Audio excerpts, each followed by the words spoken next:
English စာလေ့လာတဲ့သူတွေလုပ်လို့ရှိတဲ့အမှာနံပါတ်5အဲ့ဒါပါလဲဆိုလို့ရှိရင်ဆရာတို့တန်းရဲ့နောက်မှာမီယူမလိုက်ဘဲနဲ့ဆရာတို့ I ကိုလိုက်တက်တာပေါ့နော်ဥပမာအပြင်ဆရာတို့ကြည့်အောင်သူမကကျွန်တော်ထက်ပိုရှည်လို့ပြောချင်လို့ရှိရင် she is taller than I လို့ဆရာတို့ပြောလို့မရပါဘူး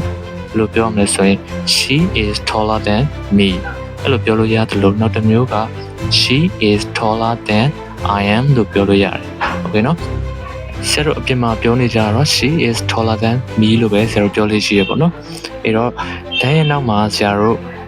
ကံပုံစံတွေလိုက်ရမယ်ဥပမာအဖြစ် she ဆိုလို့ရှိရင် her he ဆိုလို့ရှိရင် him ဟုတ်ပြီနော်ဆရာတို့ they ဆိုလို့ရှိရင် them အဲ့တော့ဆရာတို့ I ဆိုလို့ရှိရင် me ဒီလိုဟာမျိုးတွေလိုက်ရမယ် okay အဲ့ဆိုလို့ရှိရင်ဆရာတို့ဒီလိုတော့လောက်ပါပဲဆရာတို့နောက်ပြီးတော့မှာပဲပြန်တွေ့ကြအောင်ပေါ့နော်Okay ဆရာတို့အသုံးဝင်တယ်လို့ယူဆလို့ရှိရင်ဒီ channel လေးကို like comment and share လုပ်ပြီးတော့ခဲ့ပါအောင်အားလုံးကိုကျေးဇူးတင်ပါတယ်